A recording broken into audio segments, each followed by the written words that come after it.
Hello అండి, నమస్కారం. సిరి entertainment ఛానల్కి స్వాగతం. నా పేరు రోజా. ఇప్పుడు నేను చెప్పబోయే స్టోరీ ప్రియురాల 1000 నా మెడలో వరమాల ఎపిసోడ్ 73. స్టోరీలోకి వెళ్ళే ముందు చిన్న రిక్వెస్ట్. ఈ స్టోరీ మీకు నచ్చితే తప్పకుండా లైక్ చేయండి, షేర్ చేయండి, సబ్స్క్రైబ్ చేసి నన్ను ఎంకరేజ్ చేయండి. ఇంకా ఆలస్యం చేయకుండా స్టోరీలోకి వెళ్ళిపోదాం. హారిక వాళ్ళ డాడీ కోసం బాగా స్ట్రెస్ అవుతుందేమో అని సంజయ్ దగ్గర ఉండి మరి చిట్టిని చూసుకుంటున్నాడు. చిట్టి, అంకుల్ని నువ్వు బాగా కేర్గా చూసుకుంటున్నావు, గుడ్. కానీ నీ హెల్త్ నెగ్లెక్ట్ చేస్తే నేను అస్సలు ఊరుకోను. నువ్వు కూడా తింటూ ఉండాలి అని దగ్గర ఉండి మరీ తినిపిస్తున్నాడు. హారిక నవ్వుతూ, మరి నువ్వు కూడా తినాలి కదా. నేను మా డాడీ మీద కేర్ చూపిస్తుంటే నువ్వు నా మీద కేర్ చూపిస్తున్నావు అని నవ్వుతూ సంజయ్కి తినిపిస్తోంది హారిక. తాను స్పృహలో ఉన్నప్పుడు ఒకరికి ఒకరు ఆమడు దూరం వాళ్ళిద్దరూ. ఇప్పుడు అంత క్లోజ్గా మూవ్ అవుతుంటే ఏమీ అర్థం కావట్లేదు. ఆశ్చర్యంగా చూస్తున్నాడు జయదేవ్. ఏంట్రా దేవ్, వాళ్ళిద్దరిని అలా చూస్తున్నావు, ఏమీ అర్థం కావట్లేదా అన్నాడు విక్రమ్. అవునరా, ఇద్దరికీ ఒక్క క్షణం పడేది కాదు. సంజు నాకు కాల్ చేసి చెప్తూనే ఉండేవాడు. అలాంటి చిట్టి ఇప్పుడు ఇంత క్లోజ్గా సంజయ్తో మూవ్ అవుతుందంటే నమ్మలేకపోతున్నాను. ఆశ్చర్యంగా అనిపిస్తోంది. ఒకరికి ఒకరు తినిపించుకుంటున్నారు, అది కూడా అందరిలో. అందరూ చూస్తున్నా కూడా వాళ్ళకి ఏమీ అనిపించట్లేదు. వాళ్ళ ప్రవర్తన కొంచెం ఆశ్చర్యంగా అనిపించట్లేదు అన్నాడు జయదేవ్. సారీ దేవ్, నీకు ఒక విషయం ఇప్పటి వరకు మేము చెప్పలేదు. చెప్పే టైం రాలేదు. ఇప్పుడు కూడా చెప్పకపోతే తప్పవుతుంది అన్నాడు అజయ్. అసలు మీరందరూ ఏం మాట్లాడుతున్నారు అన్నాడు జయదేవ్ విక్రమ్, అజయ్ ఇద్దరి వైపు చూస్తూ. అసలు విషయం మేం చెప్తామన్నయ్య గారు అంటూ అక్కడికి వచ్చారు అలివేలు లక్ష్మి. ఏంటమ్మా ఈ సస్పెన్స్, ఏం జరిగింది అసలు, ఎవరో ఒకరు చెప్పండి నవ్వుతూ అన్నాడు జయదేవ్. సారీ అన్నయ్య గారు, మేమంతా కలిసి మీ అమ్మాయి లైఫ్లో ఒక పెద్ద డెసిషన్ తీసుకున్నాము. మీకు చెప్పకుండా చేయడం తప్పే, కానీ అప్పుడు ఉన్న సిచ్యువేషన్ బట్టి అలా చేయక తప్పలేదు.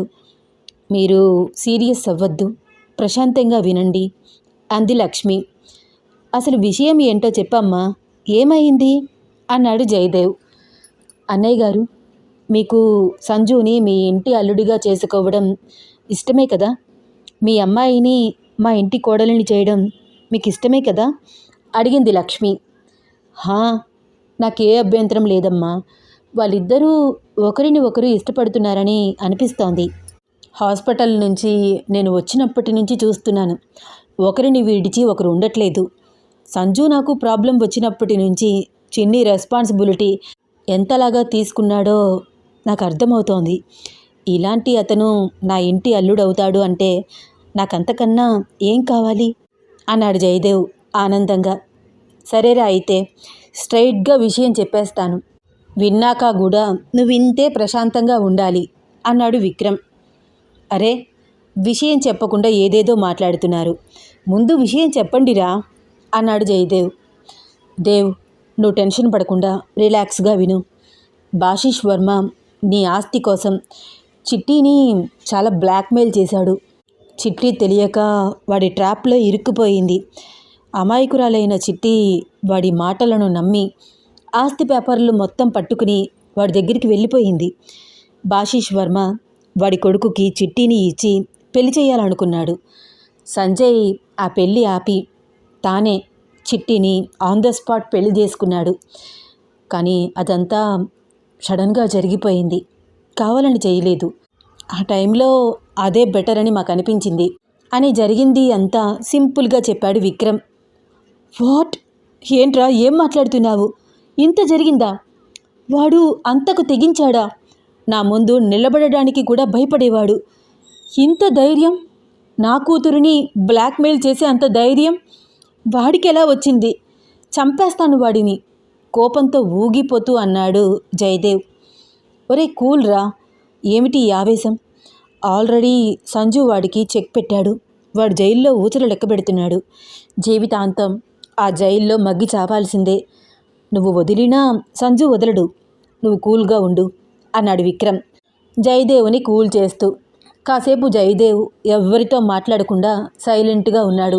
తన మనసంతా కకలావికలం అయిపోయినట్లు అనిపించింది. ఒక 1/2 అవర్ తర్వాత అలివేలు, అన్నయ్య గారు, జరిగిందేదో జరిగిపోయింది. ప్రస్తుతం జరగాల్సింది ఆలోచిద్దాము. మీరు ఒప్పుకుంటే హారికకి సంజయ్కి అంగరంగ వైభవంగా పెళ్లి చేద్దాము. ఏమంటారు? అంది అలివేలు. అవునరా, ఏదో సింపుల్గా సడన్గా అలా జరిగిపోయింది వాళ్ళ పెళ్ళి. చిట్టి నువ్వు లేవని చాలా ఏడ్చిందిరా. ఇప్పుడు అందరం ఉన్నాము. నీకు కూడా సంజయ్ అంటే ఇష్టమే కదా. వాళ్ళిద్దరి పెళ్ళి చాలా గ్రాండ్గా చేద్దాము. ఏరా, నీకు ఏ అబ్జెక్షన్ లేదు కదా? అడిగాడు విక్రమ్. అన్నీ బాగున్నాయి. మా మావయ్య గారు, పురుషోత్తం గారు కూడా కోలుకుంటే ఎంత బాగుండేది. ఆయన వారసురాలి పెళ్ళి ఆయన కళ్ళతో చూసే భాగ్యం ఆయనకు ఉండేది అన్నాడు బాధగా జయదేవ్. అయ్యో, మీకు అసలు విషయం చెప్పడం మర్చిపోయా. మీ మావయ్య గారు ఎప్పుడో స్పృహలోకి వచ్చారు. మీకన్నా చాలా యాక్టివ్గా ఉన్నారు. రేపు ఈ పాటికి ఆయన్ని కూడా ఇంటికి తీసుకువచ్చేస్తాము అంది అలివేలు. ఏంటమ్మా, ఏం మాట్లాడుతున్నావు? నిజమా? పురుషోత్తం గారు స్పృహలోకి వచ్చారా? నమ్మలేనట్లు అడుగుతున్నాడు జయదేవ్. అవునన్నయ్య గారు అని అలివేలు చెప్పినా నమ్మకం కుదరక అజయ్ని, విక్రమ్ని అందరినీ అడిగాడు జయదేవ్. అవునరా, అలివేలు చెప్తోంది నిజమే అని వాళ్ళు ఎంతో నమ్మకంగా చెప్పడంతో జయదేవ్ మొహం వెలిగిపోతోంది.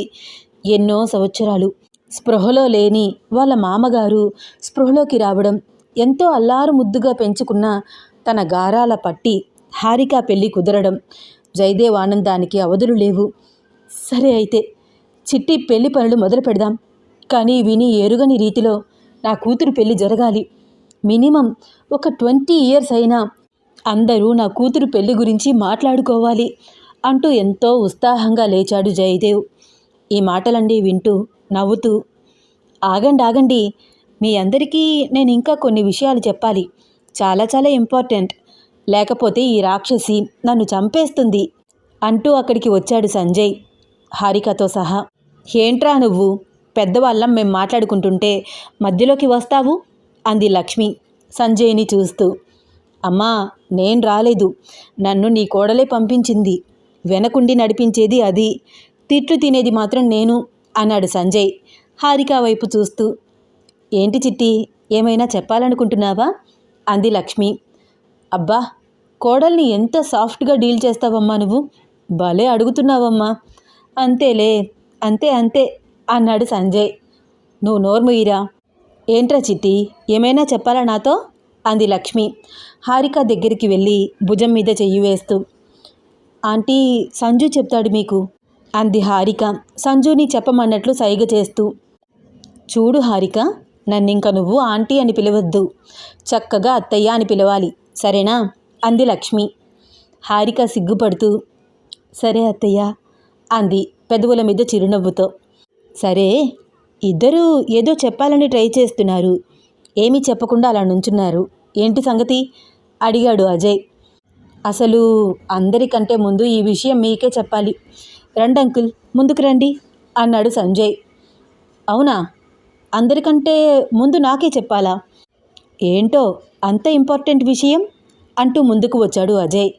గోడచాటు నుంచి ఇదంతా గమనిస్తున్నారు ప్రతాప్, నాని ఇద్దరు. ఒరే ప్రతాప్, నీ ఎంట్రీ ఇవ్వక తప్పదురా. గోడచాటున దాంకుంది చాలు గాని ముందుకురా అన్నాడు సంజయ్ అందరిలోకి పిలుస్తూ. ప్రతాప్ ఇబ్బంది పడుతూ తటపటాయిస్తూ వచ్చి అందరిలో నుంచున్నాడు. ప్రతాప్ వెనకాలే నాని కూడా సిగ్గుపడుతూ వచ్చి నుంచుంది. వాళ్ళిద్దరిని చూస్తూ ఏమీ అర్థం కానట్లు అయోమయంగా చూస్తున్నారు అందరూ. అంకుల్, వీడు నా తమ్ముడు ప్రతాప్, 25 years. వీడికి మీ అమ్మాయి అంటే చాలా ఇష్టం. కోర్స్ మీ అమ్మాయికి కూడా వీడంటే చాలా ఇష్టం. మీరు ఒప్పుకుంటే మా పెళ్ళితో పాటు వీళ్ళ పెళ్ళి కూడా. ఒప్పుకోకపోతే ప్రతాప్ మాత్రం బ్రహ్మచర్యం తీసుకుంటా అంటున్నాడు అన్నాడు సంజయ్. ఒక్క నిమిషం అందరూ షాక్ అయిపోయారు. నాని ప్రతాప్ వైపు అలాగే చూస్తున్నారు.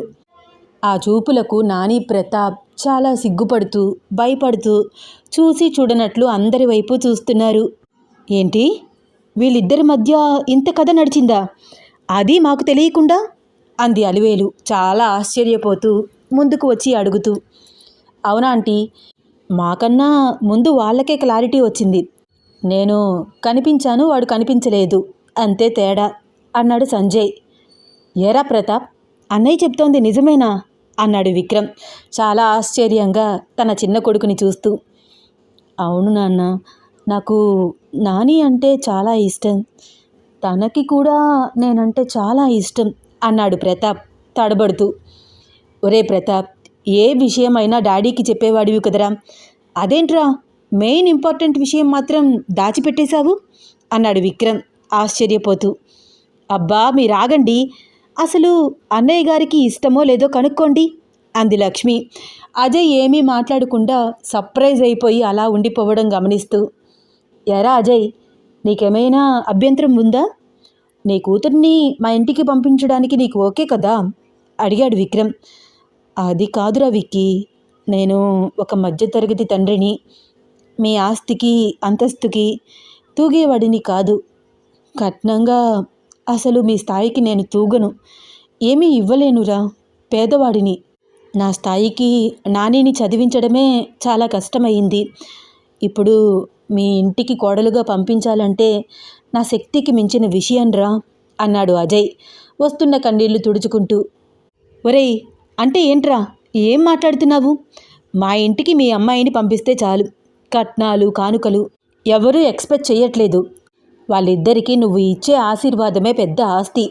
ఈడియట్, ఇదేనారా మమ్మల్ని నువ్వు అర్థం చేసుకుంది అన్నాడు విక్రమ్ అజయ్ని దగ్గరికి తీసుకుంటూ. ఆయనకి వస్తున్న కన్నీళ్లు తుడుస్తూ, అయినా ఏంట్రా, మేమంతా లేమా ఏంటి? హారిక అయితే ఒకటి, నాని అయితే ఒకటినా? ఇద్దరూ నా కూతుర్లే, వాళ్ళిద్దరి పెళ్ళి నేను జరిపిస్తాను. అంగరంగ వైభవంగా చేద్దాము వాళ్ళ పెళ్ళి. ఆడపెళ్లివారు మగ పెళ్లివారితో ఏ మాత్రమూ తగ్గేది లేదు అన్నాడు జయదేవ్ అజయ్ భుజం మీద మరొక వైపు నుంచి చెయ్యి వేస్తూ. తన మిత్రులు ఇస్తున్న భరోసా చూసి అజయ్కి మాటలు రాలేదు, కళ్ళలో నుంచి ఆనంద బాష్పాలు. ప్రతాప్ నాని వైపు చూసి నవ్వుతున్నాడు. నాని సిగ్గుతో మెలికలు తిరిగిపోతోంది. అబ్బా, ఏం సిగ్గుపడుతున్నావే? ఇన్ని రోజులు నన్నాట పట్టించావు కదే, ఇప్పుడు నువ్వు సిగ్గుపడుతున్నావు? కొన్ని రోజులు దాచిపెట్టుకోమ్మా, కాబోయే పెళ్లి కూతురా అంది హారిక నానిని ఆట పట్టిస్తూ. అంకిల్, నేను మీకు మరొక విషయం చెప్పాలి అన్నాడు ప్రతాప్ అజయ్తో మాట్లాడుతూ. కళ్ళనీళ్లు తుడుచుకుని అజయ్ ప్రతాప్ వైపు చూస్తూ, ఏంటి ప్రతాప్ అడిగాడు. మా అమ్మ నాన్న ఈ విషయం ఎవరికీ చెప్పలేదు, కానీ నాకు గుర్తుంది. నేను వాళ్ళ అడాప్టర్ సన్నుని. తల్లి తండ్రి యాక్సిడెంట్లో చనిపోతే నన్ను తీసుకువచ్చి పెంచుకున్నారు. సంజయ్కి నాకు మధ్య ఎటువంటి తేడా చూపించలేదు, నన్ను కూడా వాళ్ళ సొంత బిడ్డలానే పెంచారు అన్నాడు ప్రతాప్ చాలా ఎమోషనల్ అవుతూ. ఏయ్, ఏం మాట్లాడుతున్నావు ప్రతాప్? ఇప్పుడు అవన్నీ ఎందుకు? ఎవరడిగారు నిన్ను? నువ్వు నా కొడుకురా అన్నాడు విక్రమ్. ఏంట్రా, అదంతా మనసులో పెట్టుకున్నావా? ఇప్పుడు ఈ హ్యాపీ మూమెంట్లో ఈ మాటలని ఎందుకు మాట్లాడుతున్నావు? మేము నిన్నలా ఎప్పుడైనా చూసామా అంది లక్ష్మి. లేదు నాన్న, లేదమ్మా, వాళ్ళకి చెప్పాలి, ఈ విషయం వాళ్ళకి తెలియాలి. వాళ్ళ అమ్మాయిని నాకు ఇచ్చి పెళ్లి చేయబోతున్నారు. నా లైఫ్లో జరిగే ప్రతి విషయం వాళ్ళకి తెలిసి తీరాలి అన్నాడు ప్రతాప్ లక్ష్మి విక్రమ్లకు నచ్చచెప్తూ. మాట్లాడుకు ప్రతాప్, కాసేపు నువ్వు సైలెంట్గా ఉండు, నేను చెప్తాను వాడికి అంటూ విక్రమ్. ఒరే అజయ్, నాకు సంజు కన్నా ప్రతాపే దగ్గరవాడు. సంజు అయినా నా దగ్గర ఒక్కొక్క విషయం దాచిపెడతాడు. ప్రతాప్ అలా కాదు. నీ కూతురు సుఖపడుతుందిరా. వాడి ఇన్కమ్ నెలకి వచ్చేసరికి కొన్ని లక్షలు. నీ కూతురికి ఏ లోటు రాదు, నాది హామీ అన్నాడు విక్రమ్ ప్రతాప్ గురించి గర్వంగా చెప్తూ. విక్కీ, నిన్ను చూస్తుంటే సక్సెస్ఫుల్ హ్యూమన్ అంటే ఎలా ఉండాలో ఎగ్జాంపుల్గా ఉన్నావురా. ఒకవైపు అంత పెద్ద కంపెనీని నడిపిస్తున్నావు, మరొక వైపు ఇంత చక్కటి కుటుంబము, కల్మషం లేని పిల్లలు. ఇంత మంచి ఫ్యామిలీలోకి నా కూతురిని పంపించడానికి నాకు ఏ అభ్యంతరము లేదు అన్నాడు అజయ్ ఆనందంగా విక్రమ్ని హగ్ చేసుకుంటూ. చిట్టి, ఈ విషయమే కదా నువ్వు మాతో మాట్లాడాలని అనుకుంటున్నావు అంది లక్ష్మి. ఆంటీ, ఇంకా నేను మీతో మాట్లాడాల్సింది ఉంది. చెప్పు సంజు అన్నట్లు సైగలు చేస్తోంది హారిక సంజయ్ వైపు చూస్తూ. చూసావా అమ్మ, మీ అందరి ముందు నన్ను ఎలా కంట్రోల్ చేస్తుందో, దానికి అసలు మొగుడంటే భయమే లేదు అన్నాడు సంజయ్ నవ్వుతూ. హలో మిస్టర్ రోమియో, మనకింకా పెళ్ళి అయినా అవ్వనట్లే. నిన్న అత్తయ్య చెప్పింది కదా అంది హారిక లక్ష్మి భుజాల మీద చెయ్యి వేస్తూ సంజయ్తో కనురెప్పలు ఎగరేసి నవ్వుతూ మాట్లాడుతూ. అవునా మిస్ మిసైల్, సరే అయితే చెప్తాను. బాబు ఆదిత్య, అమ్మ ఐషు, మీరు కూడా సిగ్గుపడి అలా గోడచాటునే ఉండిపోతే ఎలా? ముందుకు రండమ్మా. ఏంటో నేనందరికీ పెళ్లి పెద్దనైపోతున్నాను, నాకు కూడా మీ ఏజే, నన్ను పెద్దవాడిని చేయొద్దు ప్లీజ్ అన్నాడు సంజయ్ ఐశ్వర్య ఆదిత్యాలను పిలుస్తూ. ఆదిత్య రావడానికి సంకోచిస్తూ ఉంటే, ఏంట్రా నువ్వు ఆడపిల్లలాగా సిగ్గుపడతావు, ఎహే రారా బాబు అంటూ ఆదిత్య చెయ్యి పట్టుకుని బలవంతంగా లాక్కు వస్తోంది ఐశ్వర్య. అందరి ముందు ఇబ్బంది పడుతూ సిగ్గుపడుతున్నాడు ఆదిత్య. అస్సలు మొహమాటం లేకుండా ఆదిత్య చేతుల్లో చెయ్యి వేసి నుంచుంది ఐశ్వర్య. చూశారు కదా మా చెల్లి ఐశ్వర్య, దీని ఫాస్ట్కి ఎలా తట్టుకుంటాడో పాపం ఈ ఆదిత్య. మీరంతా కలిసి వీళ్ళ పెళ్లి చేస్తే సరి, లేకపోతే రేపో మాపో దండలు మార్చుకుని వచ్చేస్తారు. అంత ఫాస్ట్గా ఉంది ఐశ్వర్య. ఆదిత్య వద్దు అన్నా సరే బలవంతంగా పెళ్లి చేసుకుంటుంది అన్నాడు సంజయ్. ఏంట్రా నువ్వు మరీ ఓవర్ చేస్తున్నావు అంటూ ఒక్కటి కొట్టింది ఐశ్వర్య. చూసారా, మీరందరూ ఉండగానే నన్ను కొట్టేస్తోంది మా చెల్లి. ఆదిత్య చూసుకో మరి, ఈ రాక్షసిని తట్టుకోవాలి అంటే బాగా ఎక్సర్సైజ్ అలవాటు చేసుకో. ఎక్సర్సైజ్ బాడీ అయితేనే తట్టుకోగలుగుతావు అన్నాడు సంజయ్ ఆదిత్య వైపు చూసి నవ్వుతూ ఆట పట్టిస్తూ. ఆదిత్య నవ్వుతూ ఐషు వైపు చూసి చూడనట్లు చూస్తున్నాడు. ఒరే ఆది, నువ్వు భయపడకు, నేను నిన్ను కొట్టను. నీ మీద కోపం వస్తే వచ్చి వీడిని కొడతాను, ఓకేనా? యూ డోంట్ వరీ బేబీ అంది ఐశ్వర్య. ఐశ్వర్య మాటలు వింటూ సంజయ్, ఆహా బాగుందే, ఇదేదో బాగుంది. మీ ఆయన మీద కోపం వస్తే నన్ను వచ్చి కొడతావా? అమ్మ చూసావా దాన్ని, వాళ్ళ ఆయన మీద కోపం వస్తే నన్ను కొడుతుందంట. దీనికన్నా దారుణం లేదు. నేను నా పెళ్ళాన్ని తీసుకుని ఎటైనా వెళ్ళిపోతాను అన్నాడు సంజయ్. అమ్మా అస్సలు నేను రాను, మా డాడీని వదిలి ఎక్కడికి రాను అంది హారిక జయదేవ్ పక్కనే కూర్చుంటూ. అబ్బబ్బా ఆగండిరా, అంటే ఏంటి ఫైనల్గా 3 పెళ్ళిళ్ళు చేయాలా? 3 పెళ్ళిళ్ళు ఒకేసారి చేయకూడదేమో కదా అంది అలివేలు ఆలోచిస్తూ. అందుకనే 4వ జంట కూడా రెడీగా ఉంది. చిట్టి, ఇది మాత్రం నువ్వు చెప్పవే, ఇదేదో మైక్లో పెళ్ళిళ్ళ అనౌన్స్మెంట్ చేస్తున్నట్లుంది అన్నాడు సంజయ్. డాడీ, నా ఫ్రెండ్ జెరీనా, మీకు తెలుసు కదా, నా వల్ల వాళ్ళ ఫ్యామిలీకి పెద్ద దిక్కు లేకుండా అయిపోయింది. జెరీనా బాధ్యత మనదే డాడీ. మీరు ఒప్పుకుంటే జెరీనా హర్ష పెళ్ళి కూడా మనమే జరిపిద్దాం డాడ్, ప్లీజ్ కాదనకండి అని జయదేవ్తో చాలా రిక్వెస్ట్గా మాట్లాడుతోంది హారిక. అది సరేనమ్మా, కానీ నీ ఫ్రెండ్ వాళ్ళ ఫ్యామిలీతో మాట్లాడాలి కదా, వాళ్ళు ఒప్పుకోవాలి కదమ్మా అన్నాడు జయదేవ్. ప్రతాప్ విజయవాడ వెళ్ళి 1 మంత్ ఉన్నాడు కదా డాడ్, అప్పుడు వాళ్ళ పేరెంట్స్తో మాట్లాడాడు. వాళ్ళకి ఏ అభ్యంతరము లేదు. రేపు ఈ పాటికి వాళ్ళు ఇక్కడ ఉంటారు. మీకు ఓకేనా డాడ్ అంది చిట్టి. ఈరోజు నువ్వు నవ్వుతూ నా కళ్ళ ముందు ఇలా ఉన్నావంటే జెరీనా వాళ్ళ ఫాదరే కదా కారణం. ఆ అమ్మాయి బాధ్యత తీసుకోవడంలో నాకు ఏ అభ్యంతరము లేదు తల్లి అంటూ చిట్టిని దగ్గరగా తీసుకుని నుదుటి మీద ముద్దు పెట్టాడు జయదేవ్. అయితే ఇప్పుడు 4 పెళ్ళిళ్ళు చేయాలన్నమాట. చేతి నిండా పని ఉంది. వదినా, మనం ఇలా కూర్చుంటే కుదరదు. వీళ్ళు ఫిక్స్ చేసిన డేట్ ఇంకా వారం రోజులే ఉంది. చూస్తూనే వారం రోజులు గడిచిపోతాయి అంటూ హడావిడి పడిపోతున్నారు లక్ష్మి అలివేలు. వాళ్ళిద్దరి హడావిడి చూసి, నేను కూడా మీకు హెల్ప్ చేస్తాను ఆంటీ, యూ డోంట్ వరీ అంది హారిక. నువ్వే పెళ్లి కూతురువి, నువ్వు మాకేం హెల్ప్ చేస్తావు? బాగా రెస్ట్ తీసుకుని ఫ్రెష్గా కనిపించు చాలు. మొన్న మా అబ్బాయిని చేసుకుంటూ పెళ్లిపీటల మీద ఏడ్చేశావు. ఈసారి అలా కుదరదు, నవ్వుతూ కనిపించాలి. ఆర్డర్ వేస్తున్నట్లు చెప్పింది లక్ష్మి. హారిక, సంజయ్, ప్రతాప్, హాసిని, ఐశ్వర్య, ఆదిత్య, జెరీనా, హర్ష 4 జంటల పెళ్ళి ఎలా జరుగుతుందో మరి తెలుసుకోవాలని అనుకుంటున్నారా? అయితే వచ్చే ఎపిసోడ్ కోసం వెయిట్ చేస్తూ ఉండండి. ఈ స్టోరీ మీకు నచ్చితే తప్పకుండా లైక్ చేయండి, షేర్ చేయండి, సబ్స్క్రైబ్ చేసి నన్ను ఎంకరేజ్ చేయండి. మీ అమూల్యమైన అభిప్రాయాన్ని నాతో షేర్ చేసుకోవడం మాత్రం మర్చిపోవద్దు. ధన్యవాదాలు.